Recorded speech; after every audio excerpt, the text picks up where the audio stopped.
नमस्कार साथियों, आज मैं इस वीडियो में आपके लिए लेके आया हूँ एमसीक्यूज जो कि इनडायरेक्ट टैक्स के हैं और जो कि बेसिक कॉन्सेप्ट पे बेस्ड हैं। अभी तक के आपने मेरे यूट्यूब चैनल पे देखा होगा कि मैं बेसिक कॉन्सेप्ट से रिलेटेड आपका जो वीडियो अपलोड कर रहा था, उसका एक जो आपको असेसमेंट करने के लिए ये एमसीक्यू का सेशन लेके आया हूँ, जिसमें लगभग 62 क्वेश्चंस होंगे बेसिक कॉन्सेप्ट पे कि इनकम टैक्स क्या है और कौन से पे टैक्स लगता है। जो सारे बेसिक कॉन्सेप्ट है वो क्लियर होंगे और आपका पता लग जाएगा कि आपकी तैयारी कैसी है, आपका असेसमेंट भी हो जाएगा। वीडियो को देखने से पहले मैं रिक्वेस्ट करूंगा कि आपको एक पेन और पेपर लेके बैठना है, जिसमें आपको असेस करना है कि आपको नोट डाउन करना है कि कितने क्वेश्चन आप सही करे हो, कितने क्वेश्चन आप गलत करे हो। मैं आपको टाइम दूंगा 5 से 10 सेकेंड का। उसमें आपको पता करना है कि कितने क्वेश्चन मेरे सही जा रहे हैं, कितने क्वेश्चन मेरे गलत जा रहे हैं, और उसके बिहाफ पे आपको आइडिया लगाना है कि कितनी तैयारी आपको करनी है इनकम टैक्स में, कितना आपको ध्यान देने की ज़रूरत है, कितना बाकी अदर सब्जेक्ट पे ध्यान देने की ज़रूरत है।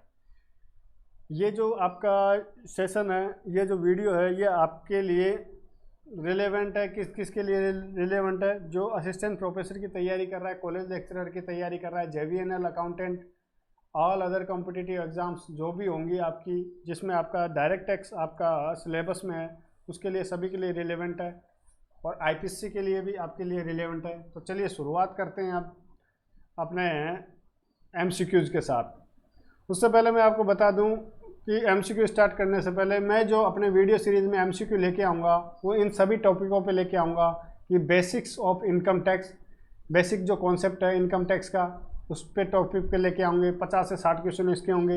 Income we do not form part of the total income, तो टोटल इनकम का पार्ट नहीं है, उस पर लेके आऊँगा। तो सारे चैप्टर वाइज मैं आपको पढ़ाते जा रहा हूँ जो बेसिक कॉन्सेप्ट की क्लासों में, उन सभी पे मैं ये MCQs लेके आऊँगा और आपको बताना है कि MCQs कैसे लगे। अगर अच्छे लगे हैं तो मैं इन सभी टॉपिक्स पे MCQ बनाऊँगा।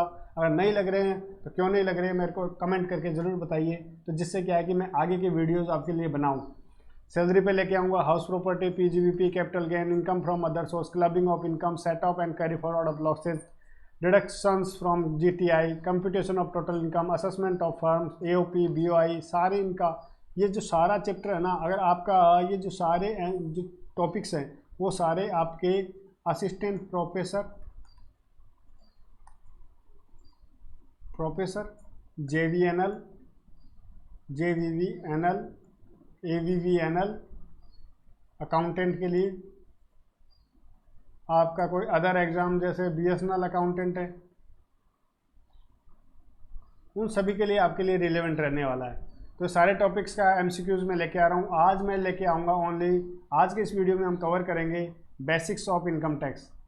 ये जो चैप्टर है ये कवर करेंगे आज हम। कौन सा करेंगे? Basics of income tax. तो चलिए शुरू करते हैं बेसिक्स ऑफ इनकम टैक्स में। पहला क्वेश्चन है आपके लिए आपकी स्क्रीन पे, मैं थोड़ा इसको और जूम कर लेता हूँ। The income tax act 1961 come into force on, मतलब आयकर अधिनियम 1961 कब प्रभावी हुआ? तो इसका राइट आंसर है, आपको मैं देता हूँ 10 सेकेंड, आपको बताना है। 1 day of April 1961, 1 day of January 1961, 1 day of April 1962 और 1 डे ऑफ जनवरी 1962। तो इसका राइट आंसर है आपका 1 अप्रैल 1962। इसका राइट आंसर हो गया C। आपको इधर कॉलम में आपको लिख लेना है अपने पेन और पेपर में, तो आपको पता लग जाएगा कि मैंने कितने क्वेश्चन गलत किए, कितने क्वेश्चन सही किए, आपको कितना पढ़ने की जरूरत है, ये आपको आइडिया लग जाएगा। The income tax act 1961 extends to the, मतलब इनकम टैक्स एक्ट कहाँ तक एक्सटेंड है? तो ये लगता है आपके लिए ऑप्शन है, मैं आपको 5 सेकेंड देता हूँ उसका आंसर देने के लिए। 1, 2, 3, 4, 5। ऑप्शन है whole of India, option B whole of India except Jammu and Kashmir, option C Jammu and Kashmir only, option D none of the above. तो इसका राइट आंसर हो गया whole of the India. Answer is A, इसका right answer है। समस्त समूचे भारत में लागू होता है। बहुत से एक्ट होते हैं जो जम्मू कश्मीर में लागू नहीं होते, तो आपको कंफ्यूज नहीं होना है, ये समस्त पूरे भारत में आपके लागू होता है। इसका मतलब ये हो गया कि अगर आप जम्मू कश्मीर में कोई बिजनेस काम धंधा कर रहे हो तो उस पर आपको इनकम टैक्स देना पड़ेगा, इनकम टैक्स सरकार को देना पड़ेगा। ठीक है sir. Of income tax is a charging section, मतलब कौन सा सेक्शन है जो चार्जिंग सेक्शन है? Option A section 1, option B section 2, option C section 3, option D section 4। तो मैंने आपको बेसिक कॉन्सेप्ट में बताया था कि आपका जो चार्जिंग इनकम टैक्स का चार्जिंग सेक्शन है वो सेक्शन 4 है, और इनकम टैक्स की आत्मा कौन सी है? सेक्शन 4 में है, क्योंकि ये जो सारा इनकम टैक्स एक्ट में जो भी बातें, जो मेन क्रक्स है वो सेक्शन 4 में दी हुई है। कौन सी इनकम पे आपको टैक्स लगेगा, किस प्रकार से कंप्यूट करेगा, कौन से ईयर की इनकम पे आपको टैक्स लगेगा, वो सारा मेंशन किस में है? सेक्शन 4 में है। तो आंसर इसका हो जाएगा डी। चलिए ठीक है, आगे चलते हैं। The period of the 12 months commencing on first day of April every year and ending on 31st March is termed as option A previous year, option B financial year, option C calendar year, option D assessment year.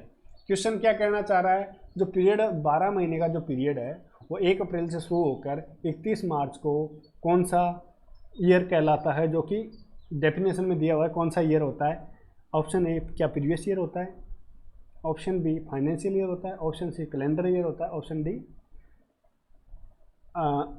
Assessment year होता है। तो इसका right answer है option D assessment year. आप बोलोगे sir previous year क्यों नहीं होता? जो मेरी बेसिक कॉन्सेप्ट की क्लासेस देखे होंगे तो उनको ये पता है कि प्रीवियस ईयर ज़रूरी नहीं कि हमेशा 1 अप्रैल से स्टार्ट हो, 1/04 से ही स्टार्ट हो, ये ज़रूरी नहीं है। कभी कभी अगर मान लो आपने बिजनेस स्टार्ट किया between the year, financial year के बीच में, जैसे आपने 1 जुलाई 2021 को आपने शुरू किया है बिज़नेस, तो उस केस में आपका फाइनेंशियल जो प्रीवियस ईयर है वो आपका 1/07/21 टू 31 मार्च 2021 काउंट किया जाएगा। उस केस में प्रीवियस ईयर आपका 1 अप्रैल से स्टार्ट नहीं होता। लेकिन आपका असेसमेंट ईयर ऑलवेज 1 अप्रैल, या प्रीवियस ईयर 21-22 के लिए असेसमेंट ईयर कौन सा हो जाएगा? 22-23।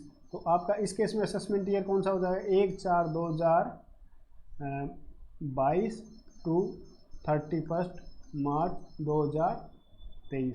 तो क्या इसका मीनिंग क्या हो गया? Assessment year always starts from 1 अप्रैल और 31 मार्च। और हमेशा आपको ध्यान रखना है कि एक असेसमेंट ईयर ही होता है जो पूरे 12 महीने का होता है। प्रीवियस ईयर ज़रूरी नहीं कि पूरे 12 महीने का हो। तो इसका राइट आंसर क्या हो जाएगा? डी आंसर हो जाएगा। Question number 5, given the previous year 15-16 assessment year shall be. तो प्रीवियस ईयर 15-16 का असेसमेंट ईयर कौन सा होता है? उसका नेक्स्ट ईयर जो होता है असेसमेंट ईयर होता है, मतलब immediately following the previous year वो होता है असेसमेंट ईयर। तो 15-16 का कौन सा हो जाएगा? 16-17 हो जाएगा। Option is B. तो इसका राइट आंसर हो जाएगा option is B 16-17। Next question है question number 6, if the new business is set up on 21 October 2017, then the first previous year for that business will be period starting from यहाँ पे और to, यहाँ पे खाली स्थान है उसको भरना है, मतलब ब्लैंक जगह है उसको भरना है। therefore the first assessment year shall be 18-19, मतलब आपने कोई बिजनेस स्टार्ट किया 21/10/17 से 31 मार्च 2018 का। तो आपको पता करना है कि इस केस में पूछा क्या है? Then the first previous year of the business period will be, मतलब प्रीवियस ईयर का पीरियड क्या होगा? तो मैंने आपको अभी बताया था कि प्रीवियस ईयर जरूरी नहीं है 12 मंथ का हो। जिस साल आपने अगर बिटवीन द ईयर आपने कोई बिजनेस स्टार्ट किया तो वहीं से आपका प्रीवियस ईयर स्टार्ट हो जाता है और 31 मार्च तक रहता है। तो इस केस में 21 अक्टूबर 2017 से 31 मार्च 2018 का पीरियड होगा। तो ऑप्शन में हम देखते हैं, ऑप्शन ए में 1 अप्रैल 2017 से 31 मार्च 2018, ये भी नहीं होगा। ऑप्शन बी है 1 अप्रैल 2018 से 31 मार्च 2019, ये भी नहीं है। 31 अक्टूबर 2017 से 31 मार्च 18, ऑप्शन ये C, this is the right answer. तो इसका राइट आंसर क्या हो जाएगा? C, none of the above हो नहीं सकता। The previous year under the income tax act may or may not be 12 months while assessment year is of always of खालिस्तान month. Question क्या कहना चाह रहा है कि प्रीवियस ईयर हो सकता है कितने महीने का और नहीं भी हो सकता है कितने महीने का, और जबकि असेसमेंट ईयर हमेशा कितने महीने का होता है। तो ऑप्शन ए है 12, मतलब प्रीवियस ईयर भी 12 महीने का होता है, असेसमेंट ईयर भी 12 महीने का होता है। ऑप्शन बी है असेसमेंट प्रीवियस ईयर 2 महीने का हो सकता है और हो भी नहीं सकता, और प्रीवियस असेसमेंट ईयर 12 मंथ का भी हो सकता, हमेशा 12 मंथ का होता। ऑप्शन सी 12 मंथ और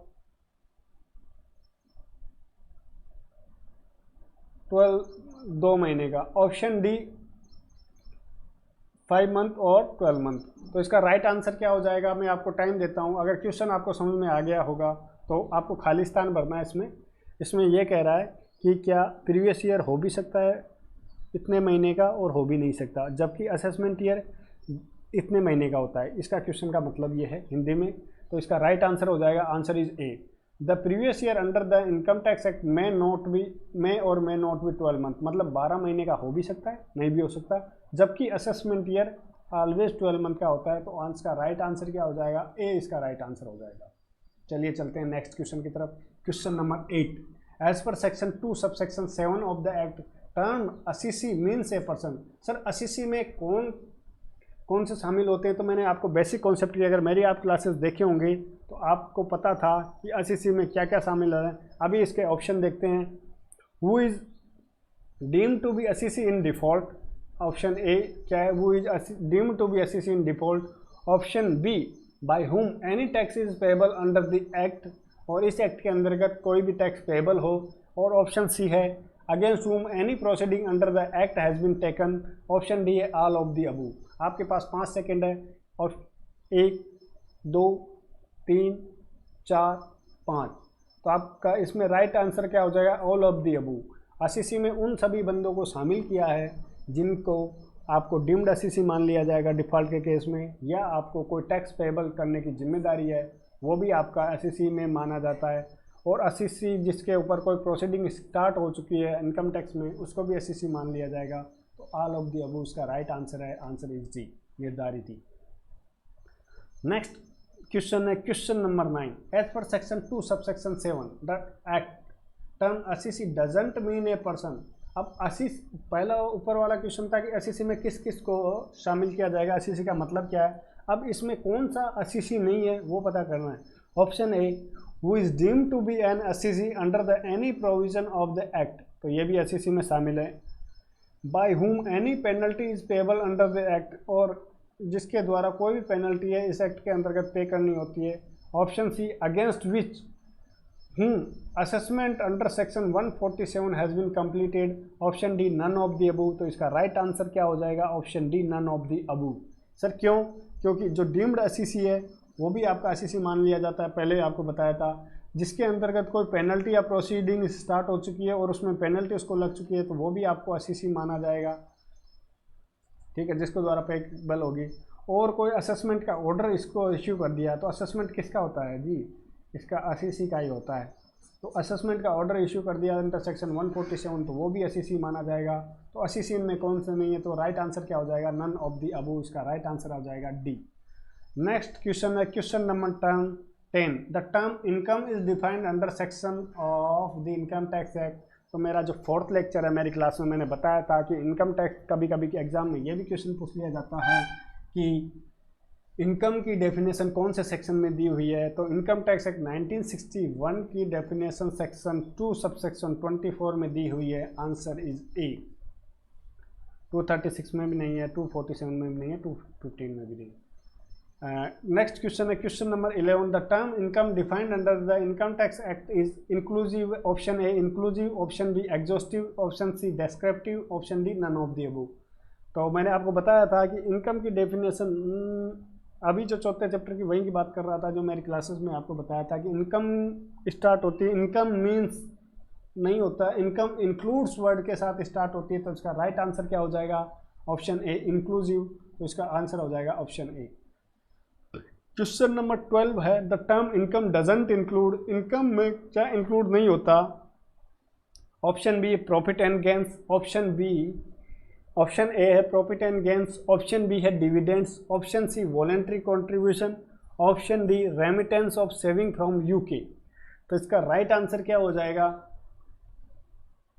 आपने वॉलेंट्री कोई कॉन्ट्रीब्यूशन आपके लिए इसका राइट आंसर हो जाएगा, answer is C voluntary contribution. Voluntary contribution आपका राइट आंसर हो जाएगा। सर क्यों होगा वॉलेंट्री कॉन्ट्रीब्यूशन? क्योंकि आपको वॉलेंट्री कॉन्ट्रीब्यूशन की आपको छूट मिलती है, एक तरीके का पेमेंट होता है ना कि इनकम होती है। ठीक है, तो ये आपकी इनकम में शामिल हो जाएगा। पर वॉलेंट्री कंट्रीब्यूशन में ध्यान रखना है, अगर वॉलेंट्री कंट्रीब्यूशन एम्प्लॉयर अगर दे रहा है किसको, देख एम्प्लॉयर वसूल रहा है किससे, एम्प्लॉय से, तो वो एम्प्लॉयर की इनकम में शामिल होगा। लेकिन अगर मान लो एम्प्लॉयर खुद कंट्रीब्यूट कर रहा है तो वो इसकी इनकम में शामिल नहीं होता है। और अदरवाइज इस केस में थोड़ा ये क्वेश्चन आपका थोड़ा सा छिपा हुआ है, इसमें कुछ इन्फॉर्मेशन की कमी है। तो इसका राइट आंसर क्या हो सकता है, इसका राइट आंसर डी भी हो सकता है, रेमिटेंस फ्रॉम सेविंग और फ्रॉम यूके। अगर आपने कोई यूके में सेविंग की है और आपने यूके में सेविंग की है, उसको आपने रेमिटेंस कर रहे हो, इसका राइट आंसर सी नहीं होगा, इसका राइट आंसर होगा डी। सर क्यों, इसका राइट आंसर डी इसलिए होगा, आपने यूके में कोई सेविंग की है और यूके में सेविंग को आप इंडिया में रेमिटेंस मतलब इंडिया में ला रहे हो, तो वो आपकी इनकम में काउंट नहीं होगा। ये बहुत ही कन्फ्यूजन क्वेश्चन है। सर सेविंग काउंट नहीं होगा, लेकिन अगर आप ऑर्डिनरी रेसिडेंट हो, ऑर्डिनरी रेसिडेंट हो और आपको यूके की जो सेविंग है उसमें आपको इंटरेस्ट मिलता है, इस केस में अगर सेविंग ऑन इंटरेस्ट होता तो इसका राइट आंसर फिर ये नहीं होता, वो आपकी इनकम में काउंट कर लिया जाता। लेकिन अगर आपने सेविंग का रेमिटेंस किया तो वो आपकी इनकम में काउंट नहीं होगा, तो इसका राइट आंसर क्या हो जाएगा, इसका राइट आंसर डी हो जाएगा। ठीक है सर। नेक्स्ट है question number 13। The term income defined under the section 2 subsection 24 includes, section 224 में कौन सी इनकम इंक्लूड्स होती है, the fair market value of inventory in case of conversion of inventory into the capital asset. ठीक है, any compensation on account of termination or modification of the terms and condition of the employment. तो option A है both, A and B, first and second, option B है only first, option C है only second, option D neither one और neither two. तो आपको answer देना है। तो मैंने आपको बताया था बेसिक कॉन्सेप्ट में कि अगर आपकी कोई इन्वेंट्री है और अगर आपकी इन्वेंट्री को आप उसको कन्वर्ट कर रहे हो किस में, कैपिटल असेट में, तो जो कैपिटल असेट, तो इस दिन इन्वेंट्री जब कन्वर्जन की डेट पे उसकी एफएमवी फेयर मार्केट वैल्यू होगी ना, वो आपकी बिजनेस इनकम मान ली जाएगी, बिजनेस इनकम मान ली जाएगी। ठीक है सर, बिजनेस इनकम मान ली जाएगी। और ये जो आपने कन्वर्जन, ये क्या माना जाएगा, कन्वर्जन ही आपकी सेल मान ली जाएगी एज पर बिजनेस पर्पज़ के लिए। तो ये उसी दिन आपकी ये क्या हो जाएगी, बिजनेस इनकम में शामिल हो जाएगी। और अगर आपको कोई टर्मिनेशन या मॉडिफिकेशन ऑफ टर्मिनेशन या modification in the terms of the condition के लिए आपको कोई कंपनसेशन रिसीव हुआ तो वो आपकी इनकम में शामिल होता है। ये सेक्शन 2 सब सेक्शन 24 होता है। तो उसका राइट आंसर क्या हो जाएगा, A both of the above. Sir next चलते हैं question number 14। The term person includes, अब मैंने पर्सन का आपको बताया था, पर आपको अभी ऑप्शन देना है, mister A an individual, ABC and company partnership firm, option C Khurana construction private company, और ऑल ऑफ दी अबू। तो इसका राइट आंसर क्या हो जाएगा, ऑल ऑफ दी अबू, क्योंकि पर्सन की डेफिनेशन में इंक्लूड था इंडिविजुअल क्या होता था, मैंने डिटेल में आपको उसको वीडियो में बताया था। तो आपको वीडियो को मैं डिस्क्रिप्शन बॉक्स में उसका लिंक दे दूंगा और आई बटन पे उसका लिंक दे दूंगा, तो आप उसको देख लेना। Individual, HUF Hindu undivided family, AOP association of person, BOI body of individual, DE हो गया फर्म और F हो गया कंपनी। तो ये सारे क्या होते हैं, पर्सन की डेफिनेशन में शामिल होते हैं। तो इसका राइट आंसर क्या हो जाएगा, D all of the Abu, क्योंकि ये क्या हो गया, इंडिविजुअल हो गया, ये पार्टनरशिप फर्म हो गई, खुराना एंड कंपनी ये कंस्ट्रक्शन प्राइवेट लिमिटेड कंपनी हो गई। तो ये क्या है, सारे पर्सन की डेफिनेशन में शामिल है। नेक्स्ट क्वेश्चन है question number 15। As per section 2 सबसेक्शन 31 of the act the term person doesn't include, person में क्या इंक्लूड नहीं है, A individual, B firm, C company, D minor. तो आंसर क्या हो जाएगा इसका, राइट आंसर आपको बताना है, तो इसका राइट आंसर हो जाएगा डी, क्योंकि डेफिनेशन, इन पर्सन की डेफिनेशन में माइनर को डिफाइन नहीं किया है, ओनली इंडिविजुअल, फर्म और कंपनी की डेफिनेशन दी हुई है। हाँ, असीसी के केस अगर यहाँ पे वर्ड होता असीसी, असीसी में माइनर भी शामिल होता, ठीक है, असीसी में माइनर भी शामिल होता। चलिए चलते हैं नेक्स्ट क्वेश्चन नंबर 16।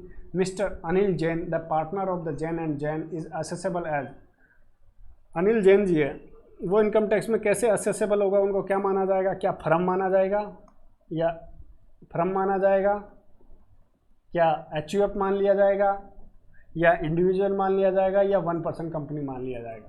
तो इसका राइट आंसर क्या होगा, इसका राइट आंसर होगा बी, एचयूएफ। मैंने आपको बताया था बेसिक कॉन्सेप्ट की क्लास में कि जैन फैमिली, सिख फैमिली, अगर ये जो फैमिली होती है तो इनको भी हिंदू अविभाजित परिवार माना जाएगा और इनकी जो टैक्सेबल टैक्स असेसमेंट एचयूएफ के बेसिस पे कर दिया जाएगा। तो इसका राइट आंसर क्या हो जाएगा, B, HUF. Question number 17, a municipal committee managing and controlling a municipal fund shall be assessed in the status of, कोई एक म्युनिसिपल कमेटी है, एक जो कहते हैं कि नगर पालिका की कमेटी है, और जो क्या होती है किसके लिए बनाई गई है, ये म्युनिसिपल मतलब नगर पालिका का जो फंड है उसको कंट्रोल और मैनेज करने के लिए बनाई गई है।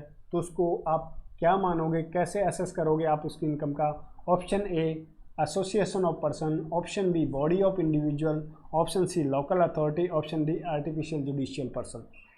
तो आपने मेरी बेसिक क्लास के वीडियो देखे होंगे तो आपको आराम से आप इसका आंसर दे दोगे। तो इस केस में ये क्या हो जाएगा, इस केस में हो जाएगा लोकल अथॉरिटी।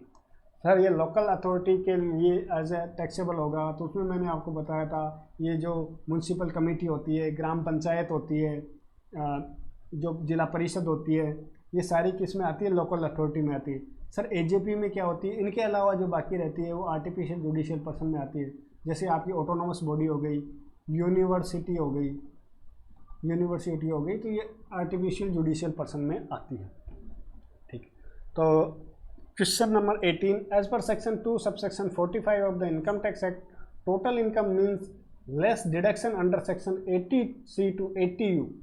अगर टोटल इनकम का मतलब होता है means less deduction under section, यहाँ पे खाली स्थान है, मीन्स से पहले खाली स्थान है, यहाँ पे रिक्त स्थान है, इस क्वेश्चन के प्रिंट आउट में आया नहीं, तो इस रिक्त स्थान में बढ़ना है कि टोटल इनकम मीन्स क्या हो गया, किस में से क्या लेस करेंगे तो क्या टोटल इनकम आएगा। ऑप्शन ए है नेट इनकम में से, option B gross total income में से,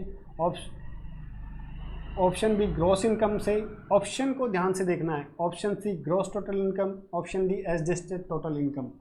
तो आपको राइट आंसर देना है, ऑप्शन को ध्यान से देखना है। देखो यहाँ पे ग्रॉस इनकम और ग्रॉस टोटल इनकम आपको कंफ्यूज करेगा, सर कौन सा लेना है, तो उसका राइट आंसर हो जाएगा सी, ग्रॉस टोटल इनकम। अगर मैंने आपको बताया था ना, gross total income, gross total income से आप अगर डिडक्शन लेस कर दोगे, डिडक्शन कौन से, चैप्टर 6A के, तो वो लेस कर दोगे तो आपकी क्या आ जाएगी, नेट इनकम आ जाएगी, क्या आ जाएगी आपकी, नेट इनकम आ जाएगी। और नेट इनकम को क्या कहते हैं, टोटल इनकम कहते हैं, ठीक है सर। यहाँ तक कि आपकी बात समझ में आ गई। तो ग्रॉस टोटल इनकम में से क्या लेस कर देंगे, डिडक्शन अंडर से 80C to 80U, तो आपकी टोटल इनकम आ जाएगी। नेक्स्ट क्वेश्चन है question number 19, the total income of Suresh, the total income of Suresh is 9 lakh and deduction under claimed under section 80C to 80U were 1.5 lakh. Total income कितनी है, 9 लाख, और deduction under section 80C to 80U were 1.5 lakh. The gross total income would भी कितनी होगी। मैंने आपको बताया था कि जीटीआई में से, ग्रॉस टोटल इनकम में से, अगर जो 80C टू 80U तक अगर आप वो लेस कर देते हो तो आपकी क्या आ जाती है, नेट इनकम या टोटल इनकम आ जाती है। तो इस केस में अपन को क्या दिया हुआ है, टोटल इनकम दिया हुआ है 9 लाख रुपए, और डिडक्शन दिए हुए हैं कितने, डिडक्शन दिए 1,50,000 रुपये। तो आपकी ग्रॉस टोटल इनकम निकालने के लिए आप क्या कर दोगे, इन दोनों को ऐड कर दोगे। इन दोनों को ऐड करने पे क्या आ जाएगा, 10,50,000। तो इसका राइट आंसर क्या हो जाएगा, ऑप्शन इज ए। आपको कंफ्यूज नहीं होना, आपको क्वेश्चन ध्यान से पढ़ना। दिया हुआ क्या है, ग्रॉस टोटल इनकम दिया हुआ है, पूछ क्या रहा है, ग्रॉस टोटल इनकम। कभी कभी जल्दबाजी में स्टूडेंट्स ये गलती कर देते हैं कि टोटल इनकम दिया हुआ, डिडक्शन दिया हुआ है, डिडक्शन करना है लेस, 9 लाख में से 1.5 लाख लेस करके 7.5 लाख इसका राइट आंसर करके भी आ जाते हैं, जो कि आपका क्वेश्चन गलत हो जाएगा। तो आपको ध्यान से क्वेश्चन पढ़ना है और राइट आंसर टिक करना है। तो इसका राइट आंसर क्या हो जाएगा, option is A. Question number 20, the territory of India is referred to in article of the constitution. ये बहुत ही इंपॉर्टेंट क्वेश्चन है। जो इनकम टैक्स एक्ट में जो रेफर किया हुआ है टेरिटरी ऑफ इंडिया, वो कॉन्स्टिट्यूशन के कौन से आर्टिकल में डिफाइंड है। तो इसका ऑप्शन ए है 1, option B 2, option C 3, option D 4। तो इसका राइट आंसर हो जाएगा, आपका राइट आंसर है ए। आर्टिकल 1 में इंडिया की डेफिनेशन दी हुई है। कौन से आर्टिकल में दी हुई है, सब भारतीय संविधान के आर्टिकल 1 में इंडिया की डेफिनेशन दी हुई है। Question number 21, rate of the income tax are fixed. Income tax की रेट कहाँ पे फिक्स है, कहाँ फिक्स की जाती है, किस में फिक्स की जाती है। ऑप्शन ए है बाय द ऑर्डिनेंस के द्वारा, under the income tax act 1961 के द्वारा, option C by the finance act के द्वारा, ऑप्शन डी बाय सीबीडीटी के द्वारा। तो मैंने आपको बताया था इस केस में इनकम टैक्स की रेट्स आपकी फाइनेंस एक्ट के द्वारा निर्धारित होती है। और इसमें कितने पार्ट होते हैं, इसमें 3 पार्ट होते हैं। और फर्स्ट पार्ट में टीडीएस की रेट होती है, ठीक है। दूसरे पार्ट में आपका दूसरे पार्ट में टीडीएस सैलरी के अलावा जो फर्स्ट पार्ट में टीडीएस की रेट होती है, जो करंट प्रीवियस ईयर में क्या फर्स्ट पार्ट में आपकी इनकम टैक्स की रेट होती है जो करंट प्रीवियस ईयर की होती है। सेकंड पार्ट में आपका अदर इनकम की टैक्स रेट होती है।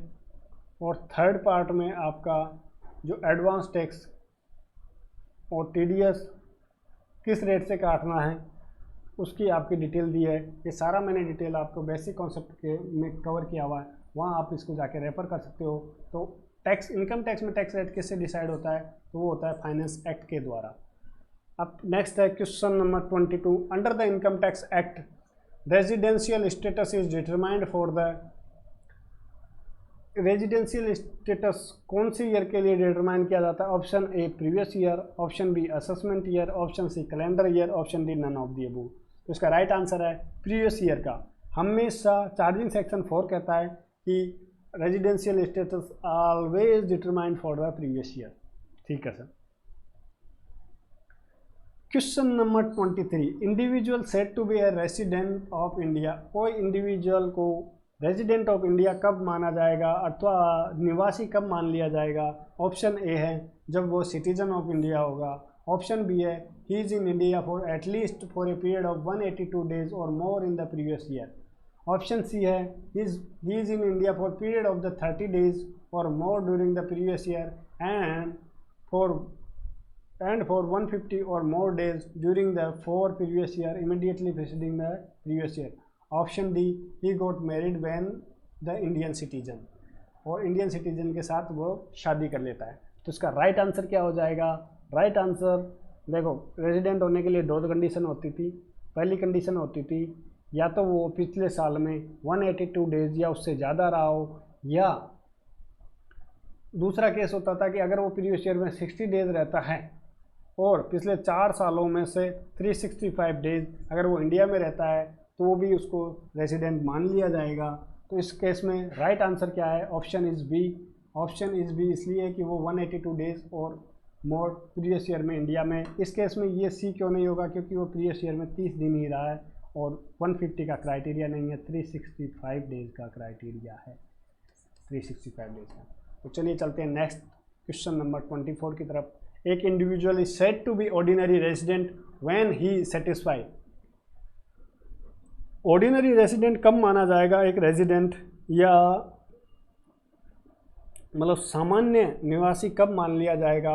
Option A, both basic as well as additional condition fulfil करता है तब। Option B, only basic condition fulfil करता है तब। Option C, only additional conditions fulfil करता है तब। Option D, none of the above. तो इसका राइट आंसर क्या हो जाएगा? बेसिक कंडीशन के साथ साथ उसको एडिशनल कंडीशन भी अगर वो पूरी करता है तो ऑर्डिनरी रेजिडेंट माना जाएगा। तो उसका राइट आंसर क्या हो जाएगा? ए, दोनों कंडीशन सेटिस्फाई करना होता है ऑर्डिनरी रेजिडेंट के लिए। ठीक है, रेजिडेंट होने के लिए बेसिक कंडीशन पूरा करना पड़ता है, लेकिन अगर आपको ऑर्डिनरी रेजिडेंट है तो आपको दोनों कंडीशन आपको सेटिस्फाई करनी होगी, बेसिक प्लस एडिशनल कंडीशन। तो नेक्स्ट क्वेश्चन है question number 25। An individual is said to be non resident when he doesn't. एक इंडिविजुअल नॉन रेजिडेंट कहलाएगा जब वह क्या नहीं करता? Satisfy one of the basic condition. Basic condition में एक कंडीशन सेटिस्फाई नहीं करता।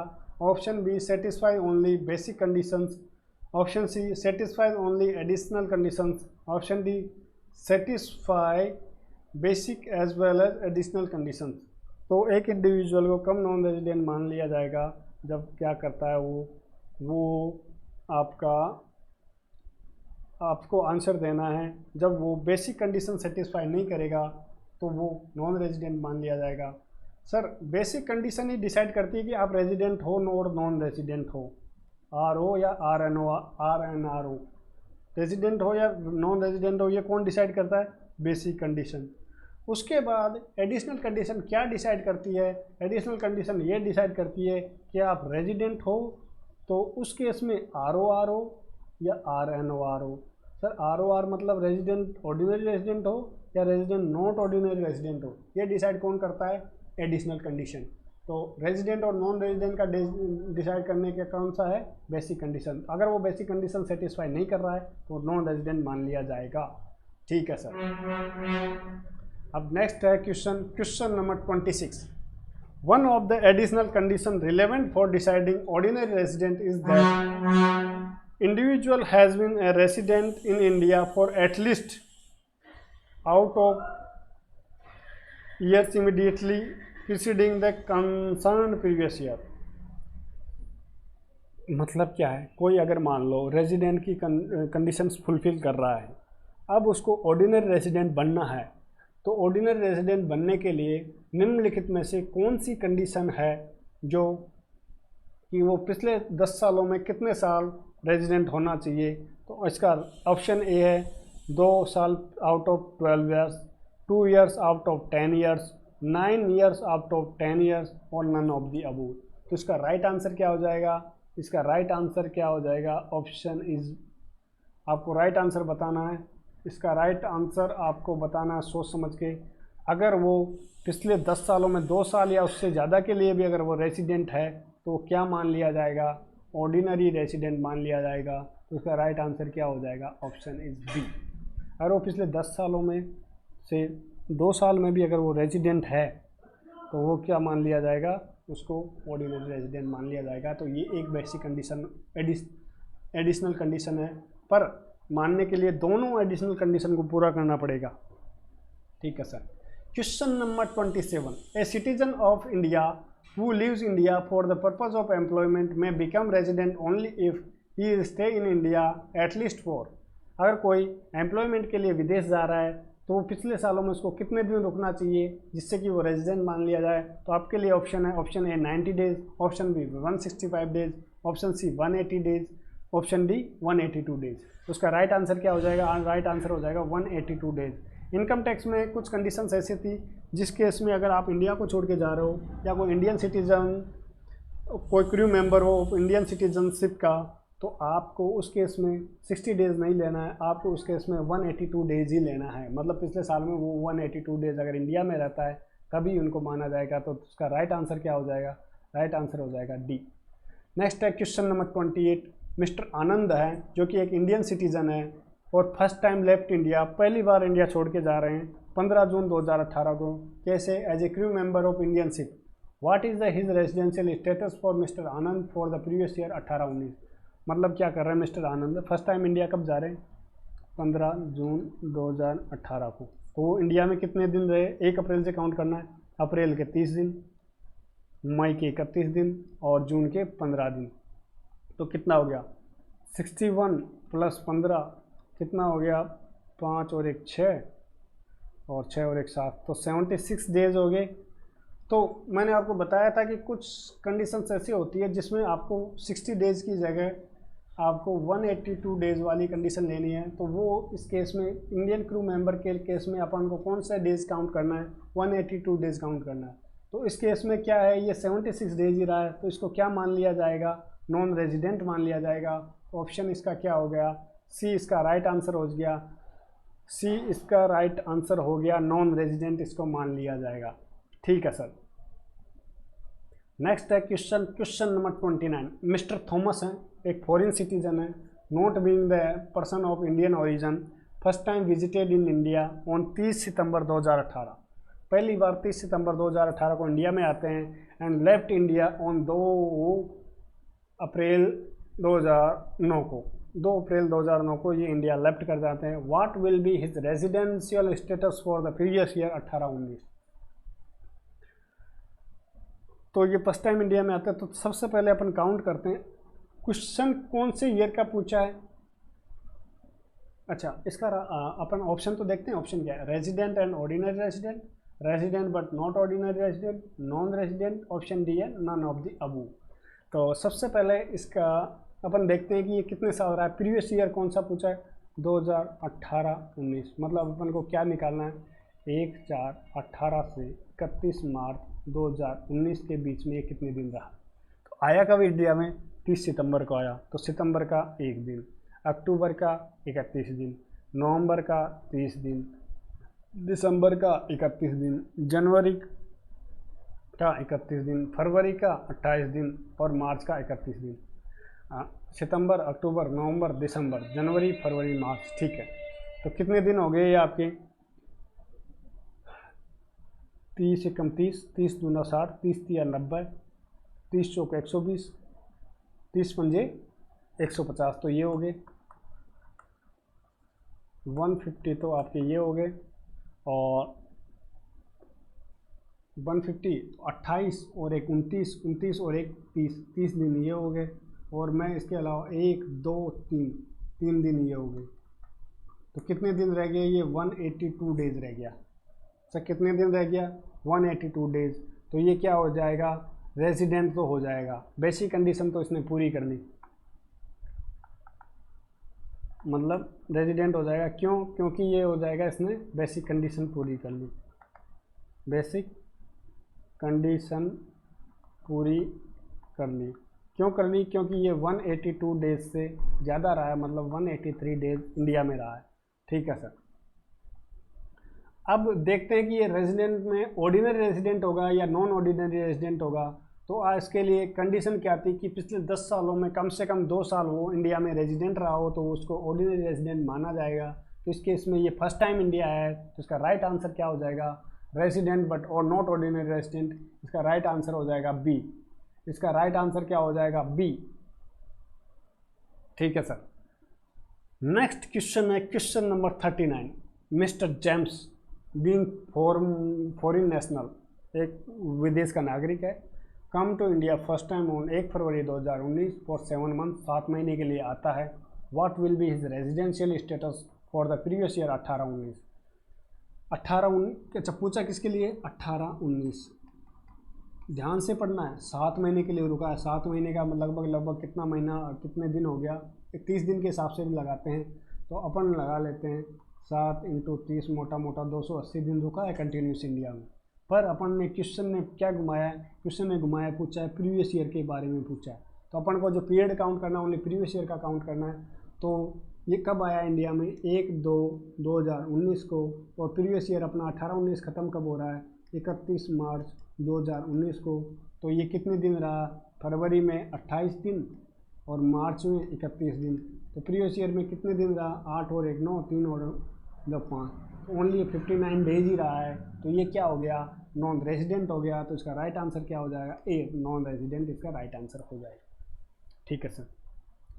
नेक्स्ट क्वेश्चन है question number 31, HUF can be regarded as a resident in India. HUF को रेजिडेंट इन इंडिया रिगार्ड किया जाएगा, कब किया जाएगा? If option A control and management is wholly situated in India, option B control and management is partly situated in India, option D control and management is wholly situated outside India, option D A and B above. तो इसका right answer क्या हो जाएगा? Right answer हो जाएगा D option A and above B. जब उसका HUF का कंट्रोल और मैनेजमेंट या तो फुली या पार्टली या तो पूरा या आंशिक अगर इंडिया में हो रहा है, मतलब हल्का सा भी अगर इंडिया में आपका कंट्रोल हो, उसको मैनेज कर रहे हो इंडिया से, तो वो क्या मान लिया जाएगा? आपको रेजिडेंट मान लिया जाएगा। अब क्वेश्चन नंबर 32, क्वेश्चन नंबर 32 क्या कहता है? इंडियन कंपनी ऑलवेज क्या होती है? इंडियन कंपनी इज ऑलवेज क्या होती है? रेजिडेंट होती है, resident but not ordinary resident, non resident और रेजिडेंट एंड ऑर्डिनरी रेजिडेंट। तो आपको राइट आंसर बताना है, राइट आंसर बताना है। सर क्या कंपनी के केस में भी ऑर्डिनरी और नॉन ऑर्डिनरी होता है? तो कंपनी के केस में मैं आपको बता दूं कि ऑर्डिनरी और नॉन ऑर्डिनरी रेसिडेंट का कोई कॉन्सेप्ट ही नहीं है। ऑर्डिनरी और नॉट ऑर्डिनरी रेसिडेंट ओनली दो ही केस में अप्लाई है, एक तो इंडिविजुअल के केस में, इंडिविजुअल के केस में, प्लस एक किसके केस में? HUF के केस में होता है। दो ही केस में ऑर्डिनरी और नॉट ऑर्डिनरी रखना है, बाकी या तो सारे रेजिडेंट हो गए या नॉन रेजिडेंट हो गए। तो इंडियन कंपनी ऑलवेज क्या होती है? रेजिडेंट होती है। आपका इनकम टैक्स एक्ट की डेफिनेशन के अनुसार इंडियन कंपनी ऑलवेज रेजिडेंट होती है। तो इसका राइट आंसर क्या हो जाएगा? ए। नेक्स्ट क्वेश्चन है क्वेश्चन नंबर 33। क्वेश्चन नंबर 33 क्या कहता है? क्वेश्चन नंबर 33 कहता है ए partnership firm would be treated as a resident in India if the control and management of its affairs located in India. Option A partly, option B wholly, option C exclusively, option D wholly और partly। तो उसका right answer क्या हो जाएगा? Right answer हो जाएगा D. या तो आप पार्टली या होली अगर आप इंडिया से कंट्रोल करते हो या मैनेज करते हो तो आपको क्या मान लिया जाएगा? रेजिडेंट मान लिया जाएगा। ठीक है सर। नेक्स्ट क्वेश्चन आता है question number 34। Section 6 subsection 3 of the Act deals with the residential status of the every other person, the determination of which mainly depends on, वो mainly depends किस पे करेगा? मतलब डिफाइन एवरी अदर पर्सन का मतलब क्या हो गया? इंडिविजुअल हो गया। देखो जिसने डिफाइन कर दिया ना कि रेजिडेंट नॉन रेजिडेंट कौन सा होगा, रेजिडेंशियल स्टेटस, वो कौन से हो गए? इंडिविजुअल का डिफाइन कर दिया सेक्शन 6 ने, HUF का कर दिया, AOP का कर दिया, BOI का कर दिया, फर्म का कर दिया, कंपनी का कर दिया, इन सबको तो डिफाइन कर दिया। इनके अलावा कोई और भी पर्सन है तो उनका रेजिडेंशियल स्टेटस किस बिया पे डिफाइन किया जाएगा? वो ऑप्शन है आपका place of effective management, B place of control and management, option C place of its operation, option D none of the above. उसका राइट आंसर क्या हो जाएगा? राइट आंसर इसका हो जाएगा 34 वाले केस में palace of control and management, जहाँ से इसको कंट्रोल और मैनेज किया जा रहा है उसका राइट आंसर इसका बी हो जाएगा। आपको कंफ्यूज नहीं होना है, इफेक्टिव मैनेजमेंट केवल मैनेजमेंट से नहीं होना चाहिए, उसका कंट्रोल और मैनेजमेंट कहाँ है तो वो उसका देखा जाएगा रेजिडेंशियल स्टेटस के लिए। नेक्स्ट क्वेश्चन है question number 35। Who among the following में have the status of the resident but not ordinary resident? निम्नलिखित में से RNOR का स्टेटस, निवासी लेकिन असाधारण निवासी का स्टेटस किसका हो सकता है? Option A partnership firm, option B association of person, option C company, option D HUF। तो मैंने आपको बताया था ROR और RNOR किस केस में देखना है अपन को? इंडिविजुअल और HUF के केस में। तो इसका राइट आंसर क्या हो जाएगा? आंसर हो जाएगा डी HUF। RNOR का स्टेटस किसका हो सकता है? HUF का हो सकता है। नेक्स्ट क्वेश्चन है question number 36। Mister Ramesh is a resident in India in a previous year for business income. Business income के लिए वो रेजिडेंट इन इंडिया था। Then he shall be deemed to be in India in the previous year in respect of the each of other his source of income. ठीक है। Non resident, option A non resident, option B citizen, option C resident, option D none of the above. मतलब हिंदी में क्या meaning है इस question का मैं समझा देता हूँ। प्रीवियस ईयर में मान लो मिस्टर रमेश बिजनेस इनकम कमाता था और वो रेजिडेंट था, तो अदर इनकम के केस में उसको क्या माना जाएगा? क्या रेजिडेंट माना जाएगा, सिटीजन माना जाएगा या नॉन रेजिडेंट माना जाएगा?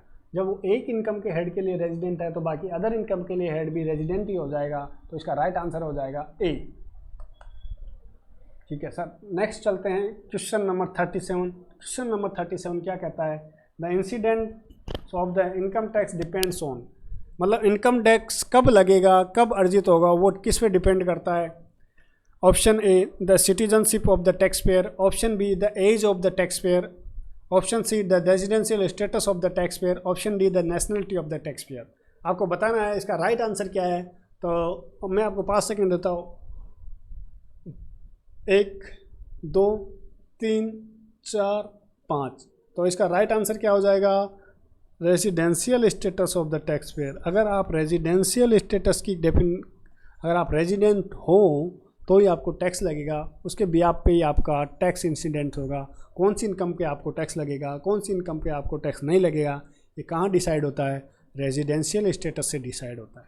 ठीक है, नेक्स्ट क्वेश्चन आता है question number 38। The scope of total income depends on, total income का स्कोप किस पे डिपेंड करता है? Option A citizenship of the person, option B nationality of the person, option C residential status of the person, option D none of the above. तो इसका right answer क्या हो जाएगा?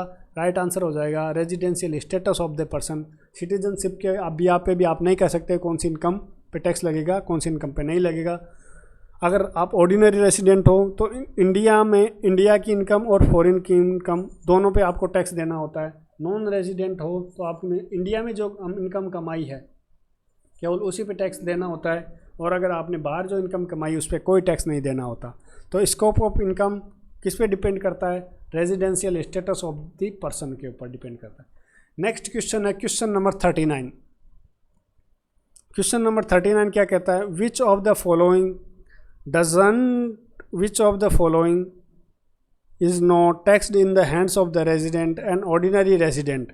निम्नलिखित में से ROR के हाथों में टैक्स कब नहीं लगेगा? ऑप्शन ए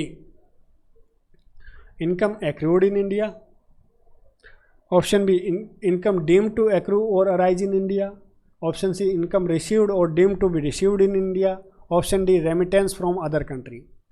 तो मैं आपको बता दूं कि जो रेसिडेंट और ऑर्डिनरी रेसिडेंट होता है ROR, मतलब सामान्य निवासी जो होता है, उस केस में इंडिया की इनकम के भी टैक्सेबल होता है, इंडिया की इनकम भी टैक्सेबल होती है और बाहर की इनकम मतलब आउटसाइड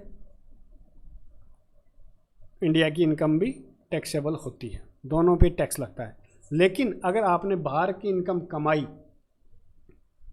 बाहर आपने इनकम कमाई उस पर पहले टैक्स दे चुके हो, उस पर टैक्स दे चुके हो और उस इनकम को आप इंडिया में लेके आ रहे हो, इनकम को आप कहाँ लेके आ रहे हो? इंडिया में लेके आ रहे हो। लेके आना मतलब कि रेमिटेंस, उसे बोलते हैं रेमिटेंस। तो उस केस में आपकी इनकम नहीं माना जाएगा, वो आपकी इनकम नहीं है। ओनली मतलब जो विदेशी मुद्रा है उसको इंडिया में लाना आपकी इनकम नहीं मानी जाती। तो इसका राइट आंसर क्या हो जाएगा? Remittance from other country is not a income. Answer is D, चाहे आप रेजिडेंट हो चाहे नॉन रेजिडेंट हो। नेक्स्ट क्वेश्चन है question number 40। Income deemed to accrue और arise in India shall not be chargeable for. Income deemed और accrue और arise in India shall not be chargeable for किसके लिए? ऑप्शन है resident and ordinary resident, resident but not ordinary resident, option C non resident, option D none of the above. आपको बता दूं मैं आपको बेसिक कॉन्सेप्ट क्लियर करने के लिए, तो अगर वर्ड आपका, अगर कहीं भी आपका इनकम में वर्ड आ गया इन इंडिया, तो वो आप चाहे रेजिडेंट हो चाहे आप नॉन रेजिडेंट हो, चाहे ROR हो चाहे आप ROR हो, चाहे आप रेजिडेंट हो चाहे नॉन रेजिडेंट हो, वो आपकी इंडिया में अगर आपने इन इंडिया वर्ड यूज़ लिखा आ गया तो उस पर इंडिया में आपको टैक्स देना ही देना ही पड़ेगा, इंडिया में आपको टैक्स देना ही पड़ेगा। तो इस केस में किसी को छूट नहीं मिलेगी, सबके ऊपर टैक्स लगेगा। तो इसका राइट आंसर क्या हो जाएगा? राइट आंसर हो जाएगा डी। तो नन ऑफ दी अबव, कोई से भी केस में हो आपको किसी को भी छूट नहीं मिलेगी, टैक्स तो आपको इंडिया में देना ही पड़ेगा, चार्ज आपका लगेगा। ऑप्शन नंबर, नेक्स्ट क्वेश्चन है question number 41। Non resident shall not be chargeable to tax for, non resident tax के ऊपर टैक्स नहीं लगेगा for the income received in India. Option A income received in India, option B deemed income deemed to accrue और arise in India, option C income from business accrued in India through such business control from places outside India, option D none of the above. तो मैंने आपको बताया था जहाँ in India word आ गया वहाँ तो आपके ऊपर टैक्स लगेगा, इंडिया में चार्ज होगा, चाहे आप रेजिडेंट हो चाहे नॉन रेजिडेंट हो। ऑप्शन ए क्या कहता है? इनकम इंडिया में रिसीव हुई, तो मतलब इस पर भी टैक्स लगेगा, तो ये भी आपका राइट आंसर नहीं हो सकता। ऑप्शन बी कहता है इनकम डीम्ड टू एक्री और अराइज इन इंडिया, तो इन इंडिया वर्ड आ गया तो इस पर भी आपको छूट नहीं मिलेगी, मतलब ये भी आपका इनकम, मतलब आपका राइट आंसर नहीं है। सी थोड़ा सोचने लायक है, income from business carried in India, business कहाँ कर रहे हो आप? इंडिया में, मतलब कमा कहाँ रहे हो? इंडिया में। आप चाहे कंट्रोल बाहर से कर रहे हो, लेकिन कंट्रोल कहाँ से कर रहे हो? बाहर से। आप चाहे कंट्रोल बाहर से कर रहे होंगे लेकिन कमा इंडिया में रहे हो, तो ये भी आपका राइट आंसर नहीं है, मतलब इस पर भी आपका टैक्स लगेगा। तो उसका राइट आंसर क्या हो जाएगा? D none of the above. ये क्वेश्चन आपको कंफ्यूज करने वाला है, आपको इन पे ऐसे क्वेश्चनों पर ध्यान देने की ज़रूरत है बहुत ही ज़्यादा, कि कौन सी इनकम आपकी चार्जेबल टू टैक्स होगी, कौन सी इनकम चार्जेबल टू टैक्स नहीं होगी, अगर वो रेजिडेंट है या नॉन रेजिडेंट है। तो नेक्स्ट क्वेश्चन आता है क्वेश्चन नंबर 42।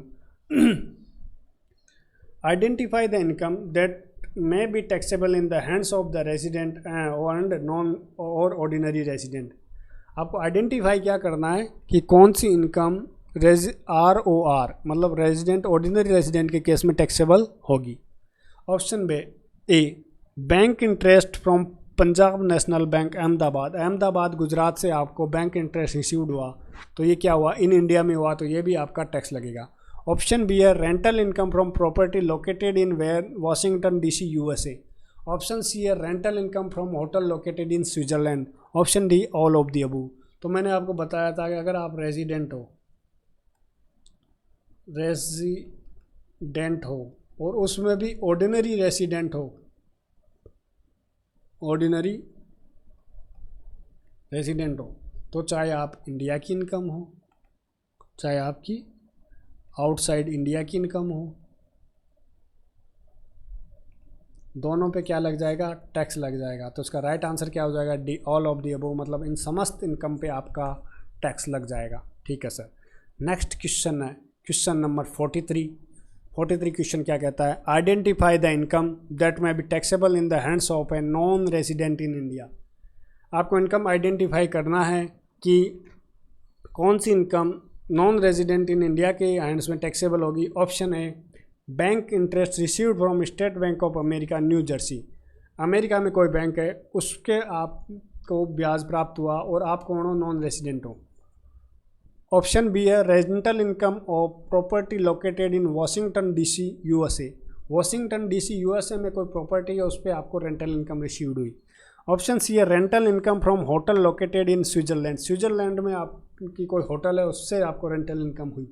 ऑप्शन डी है rental income from property located in Ahmedabad India, Ahmedabad India में आपकी कोई प्रॉपर्टी है तो उससे आपकी रेंटल इनकम हुई, तो वो आपकी को, तो इनमें से 4 ऑप्शन में से आपको बताना है कि कौन सी इनकम को आपको शामिल किया जाएगा, कौन सी इनकम के आपको इंडिया में टैक्स लगेगा।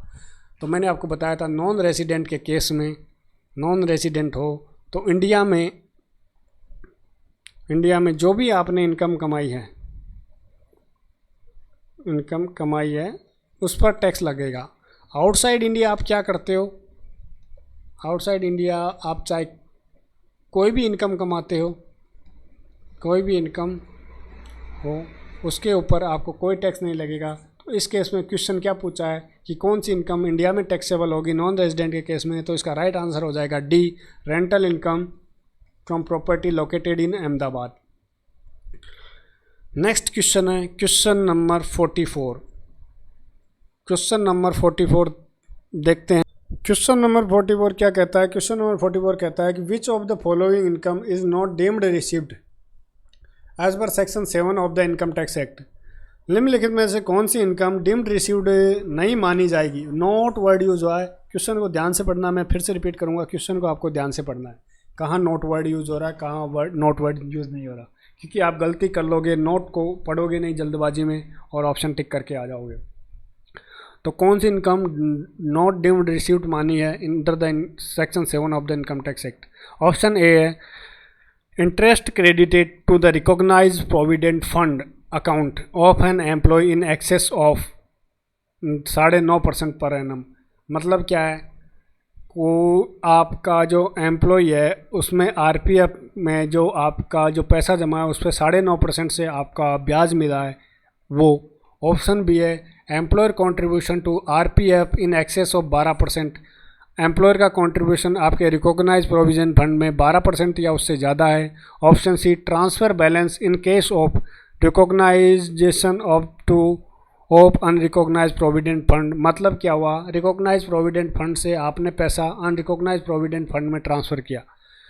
ऑप्शन डी है gift in kind received from non relative. ये बहुत ही इंपॉर्टेंट क्वेश्चन है और आप इसमें सारे कंफ्यूज होगे। और जहाँ तक है मेरे को आपको राइट आंसर कमेंट्स में लिख के बताना है क्या होगा, और मैं आपको राइट आंसर बताता हूँ। इसका राइट आंसर आप मेरे हिसाब से आप गेस करोगे, आप इसका राइट आंसर आप इस पर टिक करोगे, जो कि आपका गलत है। इसका राइट आंसर है डी इसका राइट आंसर। सर क्यों? क्योंकि डीम रिसीव्ड किसकी मान ली जाती है? और जो gift in kind received from non relative. Sorry मैं कुछ गलत बोल गया।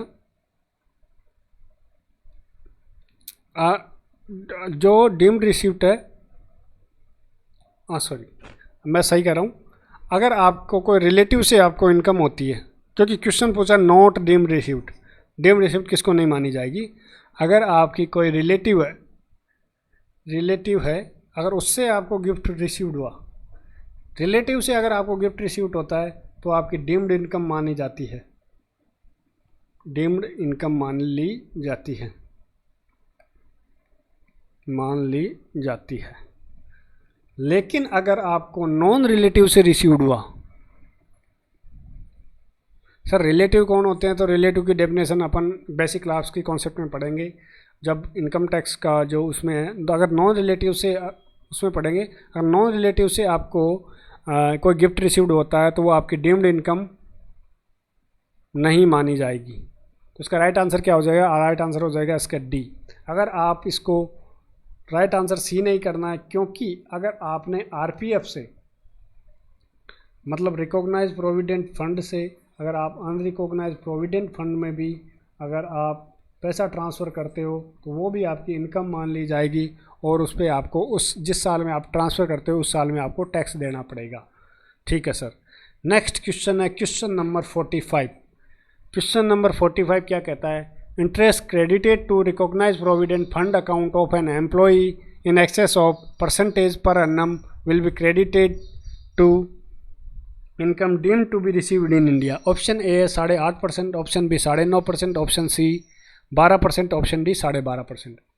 क्वेश्चन क्या कह रहा है कि आपका कोई रिकॉग्नाइज प्रोविडेंट फंड है, वर्ड यूज हुआ इंटरेस्ट। आरपीएफ में कंट्रीब्यूशन की बात नहीं कर रहा, इंटरेस्ट की बात कर रहा है। वो अगर आरपीएफ के खाते में आपका इंटरेस्ट क्रेडिट हुआ, अगर वो 9.5% से आपका ज़्यादा है तो वो आपकी डीम्ड इनकम मान ली जाएगी। तो इसका राइट आंसर क्या हो जाएगा? बी। 9.5% तक आपका एग्जाम्प्ट रहेगा और 9.5% से अगर ज़्यादा है तो वो आपकी डीम्ड इनकम मान ली जाएगी। तो इसका राइट आंसर हो जाएगा बी। नेक्स्ट क्वेश्चन है question number 46। Capital gain arising on transfer of the property situated in India is treated as. अगर कोई प्रॉपर्टी आपकी इंडिया में सिचुएटेड है, अगर उसको आप ट्रांसफ़र करे हो तो कैपिटल गेन अराइज होगा, तो इनकम डीम टू एक्रू और अराइज इन इंडिया माना जाएगा। या B, answer is B, foreign income मान ली जाएगी। Answer is C, tax free income मान ली जाएगी। Answer D, net of the tax income मान ली जाएगी। तो इसका राइट आंसर क्या हो जाएगा? और राइट आंसर हो जाएगा option A, income deem to accrue और अराइज इन इंडिया। मतलब क्योंकि इंडिया प्रॉपर्टी कहाँ सिचुएटेड है? इन इंडिया में, ठीक है।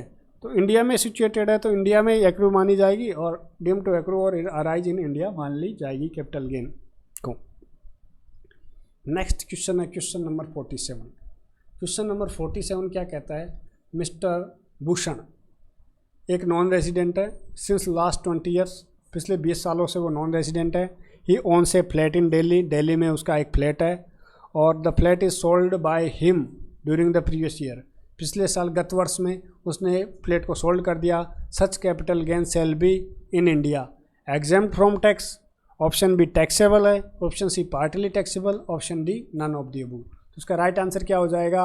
राइट आंसर हो जाएगा टैक्सेबल, क्योंकि इंडिया में प्रॉपर्टी है, इंडिया में प्रॉपर्टी है तो इंडिया में एक्रू और अराइज मानी जाएगी, मतलब रिसीव्ड इन इंडिया है, तो इसका राइट आंसर हो जाएगा टैक्सेबल हो, चाहे आप नॉन रेजिडेंट ही क्यों ना हो। नेक्स्ट क्वेश्चन है question number 48। Agriculture income in Pakistan received is option A taxable for resident and ordinary resident persons, B option B taxable for non resident not ordinary resident person, और option C है taxable for non resident person, option D है non taxable. ये बहुत ही important और question confuse करने वाला question है। इनकम, एग्रीकल्चर इनकम पाकिस्तान की रिसीव हुई तो आप सीधा क्या देखोगे? एग्रीकल्चर इनकम देखोगे और इन इंडिया की ये मान के इसको क्या कर दोगे? एग्जेम्प्ट मान दोगे, नॉट टैक्सेबल कर दोगे, ऑप्शन डी कर दोगे। जबकि इनकम टैक्स एक्ट क्या बोलता है कि अगर इंडिया में एग्रीकल्चर इनकम,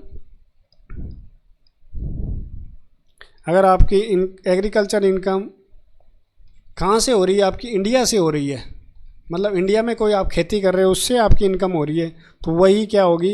एग्जेम्प्ट होगी। एग्जेम्प्ट होगी मतलब नॉट टैक्सेबल होगी। अगर आपने आउटसाइड इंडिया अगर आप क्या कर रहे हो? एग्रीकल्चर कर रहे हो या कृषि कर रहे हो, तो उस केस में आपको वो क्या हो जाएगी? टैक्सेबल हो जाएगी। किस केस में? रेजिडेंट के केस में। रेजिडेंट के केस में वो इनकम आपको टैक्सेबल हो जाएगी। तो एग्रीकल्चर इनकम इस केस में कहाँ है? पाकिस्तान में कमाए हो, मतलब इंडिया में नहीं है, तो taxable for resident and ordinary resident के केस में ये टैक्सेबल हो जाएगी। इसका राइट आंसर क्या हो जाएगा? ए हो जाएगा। सर अब नेक्स्ट डाउट होता है taxable for non resident person. Non resident का तो क्वेश्चन नहीं आता, क्योंकि नॉन रेजिडेंट केस में किस केस में टैक्सेबल होता है? जब इंडिया में, जब देखो दो कंडीशन होती है रेजिडेंट की, पहले मैं आपको समझा देता हूँ। रेजिडेंट दो प्रकार के होते हैं, एक तो resident ordinary resident, ordinary resident, दूसरा होता है नॉट ऑर्डिनरी रेजिडेंट। तो इस केस में ऑर्डिनरी रेजिडेंट में चाहे आपकी इनकम इंडिया की इनकम हो, चाहे आउटसाइड इंडिया की इनकम हो, प्लस डीम्ड हो, deemed to receive in India हो, और deemed to received outside India हो, तो वो सारी इनकम क्या हो जाएगी? रेजिडेंट ऑर्डिनरी रेजिडेंट के लिए क्या हो जाएगी? टैक्सेबल हो जाएगी। लेकिन नॉन रेजिडेंट के केस में एक तो क्या हो जाएगी आपकी, अगर deem to received outside India है, deem to received outside India है, ठीक है, और आपकी डीम टू रिसीव्ड अगर आउटसाइड इंडिया की इनकम है तो टैक्सेबल हो जाएगी। लेकिन deem to received outside India है तो वो आपकी डीम टू रिसीव्ड या आउटसाइड इंडिया की इनकम है, वो आपके उसके ऊपर आपको टैक्स नहीं देना है। अगर इंडिया की इनकम है और वो डीम्ड है, मतलब इंडिया की इनकम वैसे नॉर्मल इनकम है, उसको तो टैक्स देना ही देना है। अगर वो डीम्ड इनकम भी है तो उसको भी आपको नॉन ऑर्डिनरी रेजिडेंट को उसको एक केस में टैक्स देना पड़ेगा। मतलब दोनों में फ़र्क क्या हुआ? सर दोनों में फ़र्क ये हुआ, इसको तो सभी इनकम पे टैक्स देना है, चाहे डीम्ड हो चाहे नहीं हो, चाहे इंडिया की हो चाहे बाहर की हो।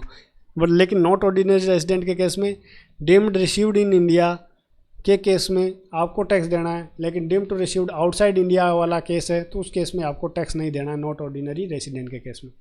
तो एग्रीकल्चर इनकम पाकिस्तान में रिसीव किया है तो किस के केस में टैक्सेबल होगा? रेसिडेंट एंड ऑर्डिनरी रेजिडेंट के केस में आपको टैक्सेबल हो जाएगा। तो इसका राइट आंसर क्या हो जाएगा? ए। बी आंसर नहीं होगा क्योंकि नॉट ऑर्डिनरी रेजिडेंट है और इसलिए नहीं हुआ, और नॉट ऑर्डिनरी रेसिडेंट है, और इनकम कहाँ रिसीव हुई है, आउटसाइड इंडिया में हुई है। तो इसका राइट आंसर क्या हो जाएगा, option is A, taxable for resident and ordinary resident. Next question है question number 49। Under the constitution of India is empowered to levy and collect income tax act. मतलब कॉन्स्टिट्यूशन ऑफ इंडिया में income tax act किसको power दी गई है tax collect करने के लिए? Option A state government, option B central government, option C RBI, option D finance minister. तो इसका राइट आंसर क्या हो जाएगा, सेंट्रल गवर्नमेंट को पावर दी है आर्टिकल 1 में। तो कॉन्स्टिट्यूशन ऑफ इंडिया आर्टिकल 1 में सेंट्रल गवर्नमेंट को पावर देता है कि वो इनकम टैक्स की कलेक्शन कर सकता है। वही आर्टिकल 1 नहीं, जो शेड्यूल फर्स्ट है उसमें पावर दिया हुआ है, उस लिस्ट में इनकम टैक्स का नाम है, उस लिस्ट में मेंशन है, तो इसलिए सेंट्रल गवर्नमेंट को पावर दिया हुआ है। तो जो नेक्स्ट क्वेश्चन है question number 50। Out of the followings which entry of the union list is the reason for levying tax on income other than agriculture income. यह बहुत ही इंपॉर्टेंट क्वेश्चन है, आप मार्क कर लेना। बहुत से एग्जाम्स में ये क्वेश्चन पूछा गया है कि कॉन्स्टिट्यूशन की जो यूनियन लिस्ट है उसमें कौन सी एंट्री में इनकम टैक्स को लेवी किया गया है कि इनकम टैक्स जो एग्रीकल्चर इनकम के अलावा जितने भी इनकम है उस पर आप टैक्स लगा सकते हो। तो आपके लिए ऑप्शन ए है, ऑप्शन ए में एंट्री नंबर 82, ऑप्शन बी है entry number 92C, option D है 92D, ऑप्शन डी है 97। तो इसका राइट आंसर क्या हो जाएगा, राइट आंसर हो जाएगा A, entry number 82 of the union list. जो केंद्र सरकार की जो लिस्ट यूनियन लिस्ट है वो उसमें एंट्री नंबर 82 में सरकार को पावर दी है कि आप सेंट्रल गवर्नमेंट इस पर टैक्स कलेक्ट करेगी एग्रीकल्चर इनकम के अलावा। ठीक है सर। नेक्स्ट क्वेश्चन है question number 51। The method of accounting is relevant for determine the income in respect of. जो मेथड ऑफ अकाउंटिंग किसके लिए रिलेवेंट है, किसके लिए महत्वपूर्ण है कि आप मर्केंटाइल या एक्रूअल बेसिस पे फॉलो करो या रिसीट बेसिस पे? तो ऑप्शन ए है सैलरी, ऑप्शन बी है बिजनेस और प्रोफेशन, ऑप्शन सी है dividend, option D interest on enhanced compensation. तो इसका राइट आंसर क्या हो जाएगा, ऑप्शन बी बिजनेस और प्रोफेशन। आप दोनों में से कोई सा भी आप फॉलो कर सकते हो, मर्केंटाइल या तो आप एक्रूअल बेसिस या आप केस बेसिस, दोनों में से कोई सी फॉलो कर सकते हो। तो किसके लिए रिलेवेंट हो गया, बिजनेस और प्रोफेशन के लिए। ठीक है सर। नेक्स्ट क्वेश्चन है क्वेश्चन नंबर 52। क्वेश्चन नंबर 52 क्या कहता है, as per the income tax act as per section 145 of the act tax payer can follow either खालिस्तान और खालिस्तान method of accounting under the income tax act. Section 145 of the act क्या कहता है, option A mercantile और cash, option B mercantile oblique comma hybrid, option C cash और hybrid, option D none of the above. तो इसका right answer क्या हो जाएगा, मर्केंटाइल का मतलब यहाँ पे हो गया एक्रूअल। एक्रूअल मतलब एक्रूअल पढ़ा था ना कि उपार्जित आपको रिसीव नहीं हुआ पर फिर भी आपकी इनकम मान लिए उसको उस पीरियड में आपको इनकम काउंट कर ली जाती है। तो ये सेक्शन 145 इसका राइट आंसर क्या हो जाएगा, ए कहता है कि आप मर्केंटाइल या केस दोनों में से कोई सी भी आप मेथड फॉलो कर सकते हो under for accounting under the income tax act. Next question है question number 53। Income tax is a tax on business income, tax on employment, direct tax, option D है इनडायरेक्ट टैक्स। मैं question को दोबारा repeat करता हूँ। Income tax is a, option A tax on business income, option B tax on employment, option C direct tax, option D indirect tax. तो इसका right answer क्या हो जाएगा, ऑप्शन सी डायरेक्ट टैक्स है। ठीक है। नेक्स्ट क्वेश्चन है question number 54। Taxable income में बी इन, टैक्सेबल इनकम में be in, option A case में हो सकती है क्या, ऑप्शन बी काइंड में हो सकती है क्या, किसी वस्तु के रूप में हो सकती है क्या, ऑप्शन सी केस और काइंड में हो सकती है क्या, option D none of the above. तो इसका राइट आंसर हो जाएगा ऑप्शन सी, या तो केस में भी हो सकती है और काइंड में भी हो सकती है, दोनों को इनकम मान ली जाती है। नेक्स्ट क्वेश्चन है question number 55। Which of the following is not included in taxable income of the firm. निम्नलिखित में से कौन सी इनकम को टैक्सेबल इनकम, फर्म की टैक्सेबल इनकम में शामिल नहीं किया जाएगा। Option A income from smuggling, smuggling का आप धंधा करते हो उससे इनकम हुई। Option B income received in kind में आपको इनकम रिसीव्ड हुई। ऑप्शन सी कैजुअल income. Option D partners contribution toward capital. मतलब क्या हुआ कि पार्टनर ने कंट्रीब्यूट किया, कैपिटल लगाई बिजनेस में, तो क्या उसको इनकम माना जाएगा? तो उसका राइट आंसर हो जाएगा डी, उसको इनकम नहीं माना जाएगा, मतलब नॉट इंक्लूड किया जाएगा। बाकी इन सभी को, चाहे आप स्मगलिंग का बिजनेस कर रहे हो फर्म बना के, चाहे आप income cash in kind received हुई है, कैजुअल इनकम रिसीव हुई है, तो वो भी आपकी शामिल मान ली जाएगी। ठीक है सर। नेक्स्ट क्वेश्चन है क्वेश्चन नंबर 56। मिसिज कपूर है, एक क्या है, हाउस वाइफ है। During the previous year she received 1,84,000 as a pin money. Pin money के रूप में उसने कितना रिसीव किया? 1,84,000 from her husband, out of which he saved 64,000। In this case he shall be treated as taxable income. उसकी taxable income कितनी मान ली जाएगी? आपको ऑप्शन ए में दिया हुआ है आपका 1,84,000, option B Neil, option C 64,000, option D 1,20,000। इसमें बहुत से बच्चे कंफ्यूज होंगे और राइट आंसर और इस क्वेश्चन को गलत करके आएंगे, क्योंकि ये क्वेश्चन आप फिसल जाओगे इसमें। हाउसवाइफ को पिन मनी दिया, किससे दिया? उसके हस्बैंड से, और उसने 64,000 रुपये बताए, तो इसका या तो आप टिक करोगे 1,84,000 उसकी इनकम में, और in this case shall be taxable, और या 64,000, दोनों में से आप दोनों टिक करोगे, या तो 1,84,000 पे टिक करोगे या 64,000 पे टिक करोगे, जो कि दोनों ही गलत है। इसका राइट आंसर हो जाएगा बी, नील। सर क्यों नील आया? क्योंकि मिसेज कपूर है, कौन है? हाउसवाइफ। ये किससे इनकम लेती है? अपने पति से। तो पति को इसके पहले से टैक्स लग चुका है, इस इनकम पे ऑलरेडी पति अपना टैक्स चुका है, और उस टैक्स लगी हुई इनकम में से किसको देता है? अपनी पत्नी को देता है। तो ये क्या हो जाएगा? अगर पत्नी पे भी अगर इनकम टैक्स डबल टैक्स लगा देगा तो ये क्या हो जाएगा? डबल टैक्सेशन हो जाएगा, डबल टैक्सेशन हो जाएगा। तो इसलिए उसकी इनकम में in this case shall be treated as taxable income, उसकी नील इनकम मान ली जाएगी। मतलब पिन मनी आपकी इनकम नहीं होती है, पिन मनी आपकी के ऊपर कोई टैक्स नहीं लगता। तो ये आपको मोस्ट इंपॉर्टेंट कर लेना, और एग्जाम में ध्यान रखना है कि पिन मनी के ऊपर आपको कोई टैक्स नहीं लगता। नेक्स्ट क्वेश्चन है question number 57। Which of the following is not regarded as income under the income tax act. निम्नलिखित में से किसको इनकम टैक्स एक्ट में इनकम नहीं रिगार्ड किया जाएगा, इनकम नहीं माना जाएगा? ऑप्शन है diversion of income by the overriding title. आपने टाइटल को ओवरराइड करके डाइवर्जन ऑफ इनकम कर दिया। Option B application of income, income का आपने अप्लाई कर दिया। Option C gift received from friend exceeding 50,000, तो ये भी आपकी इनकम मान ली जाएगी। Option D dividend from foreign company, dividend from foreign company भी आपकी इनकम मान ली जाती है। डाइवर्जन, आपने इनकम का डाइवर्जन किया बाय ओवरराइडिंग टाइटल का ओवरराइडिंग करके, जैसे आपकी कोई प्रॉपर्टी आपके नाम थी, इसका मतलब क्या होता है? ओवरराइडिंग ऑफ द टाइटल का मतलब है प्रॉपर्टी आपके नाम थी और आपकी इनकम ऑलरेडी टैक्सेबल लिमिट से ज़्यादा थी, और प्रॉपर्टी का जो रेंट रिसीव होता था, इससे आप क्या होता है कि आपकी टैक्स के ऊपर और इनकम आपकी बढ़ रही थी, इसलिए आपको और टैक्स देना पड़ रहा था। आपकी वाइफ है जो कि कोई काम धंधा नहीं करती, आपने क्या किया? अपना जो प्रॉपर्टी है वो वाइफ के नाम पर ट्रांसफ़र कर दिया।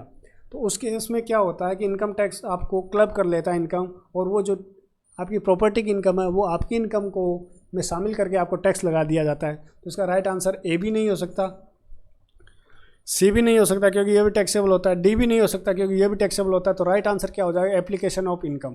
तो application of income is not regarded as a income tax, मतलब आपने इनकम को कहीं अप्लाई कर दिया तो वो आपका इनकम में नहीं मान लिया जाएगा। मतलब आपकी इनकम रिसीव हुई 10 लाख की और आपने उससे प्रॉपर्टी खरीद ली, तो जो प्रॉपर्टी में जो खर्च किया ना आपने, वो आपका एप्लीकेशन ऑफ इनकम कहलाता है, और उस पर आपको टैक्सेबल इनकम में काउंट नहीं किया जाता, शामिल नहीं किया जाता। नेक्स्ट क्वेश्चन है क्वेश्चन नंबर 57।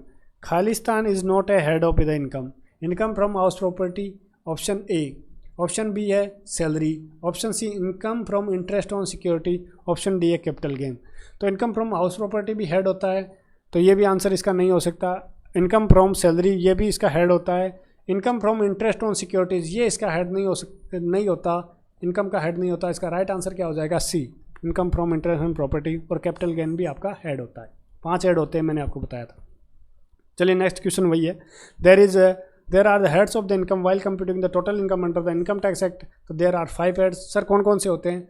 एक तो हो गया सैलरी, दूसरा हो गया हाउस प्रॉपर्टी, तीसरा हो गया कैपिटल गेंस, चौथा हो गया आपका PGBP profit and gain from business और प्रोफेशन, और पांचवा हो गया आपका कौन सा हो गया?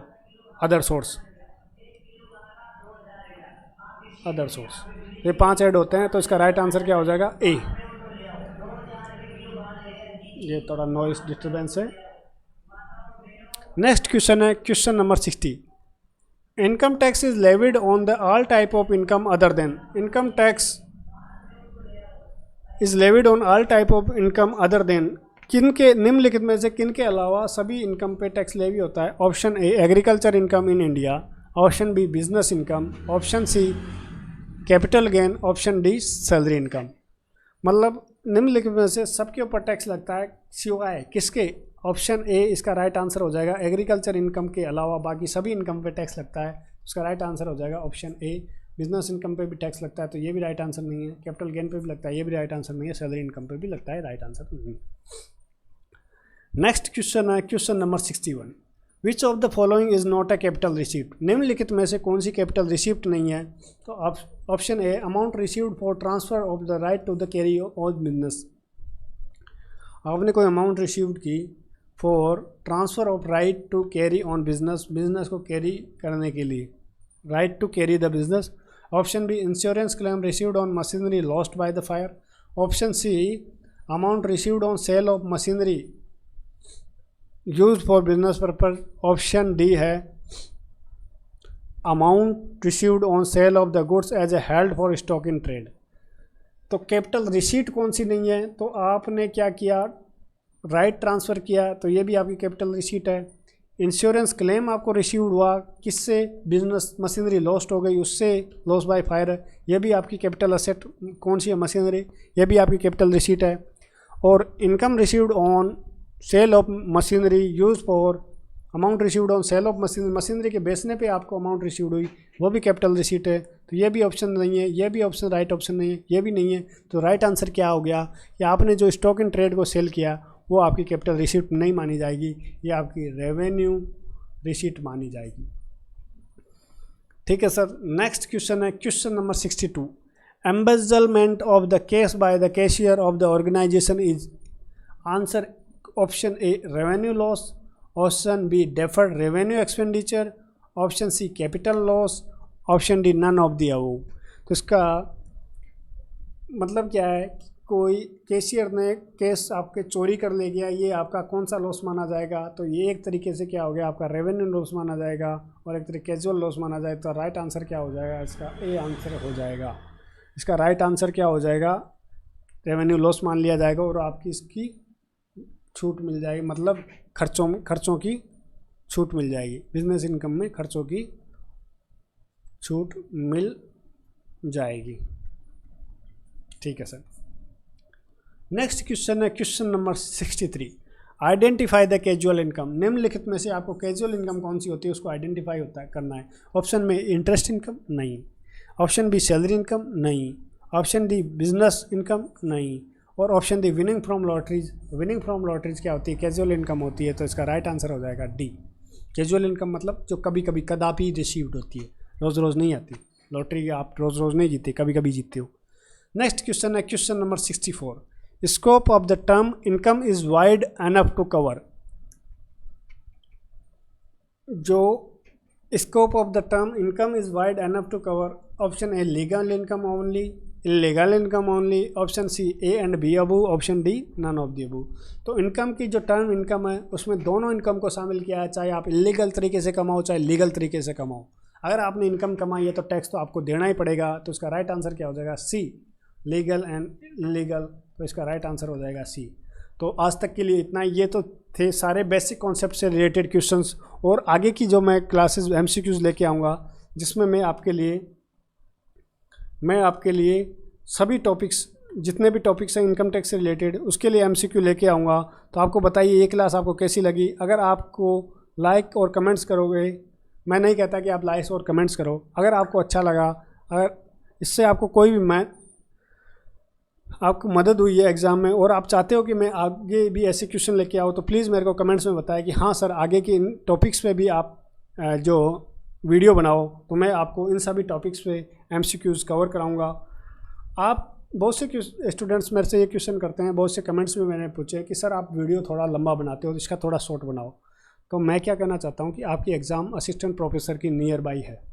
मेरे को लगता है नहीं कि मतलब मुश्किल से आपको 40 से 50 दिन बचे होंगे। अगर मैं शॉर्ट वीडियो बनाऊंगा 10-10 20-20 मिनट के, तो उस केस में क्या है, अपन सारे क्वेश्चन कवर नहीं कर पाएंगे, और सारे क्वेश्चन कवर नहीं कर पाएंगे तो आपकी तैयारी ढंग से नहीं होगी। इसलिए मैं लॉन्ग वीडियोस एक साथ बनाता हूँ। आप चाहो तो उसको टुकड़ों में देख सकते हो पॉज करके, ठीक है। तो आज के लिए इतना ही, मिलते हैं फिर नेक्स्ट वीडियो में। Income which do not form part of the total income, इसका MCQ मैं जल्दी लेके आऊँगा और मेरे YouTube चैनल पे अपडेट कर दूँगा। तो तब तक के लिए गुड बाय, बाय बाय, ध्यान रखिए अपना। जय हिंद, जय भारत।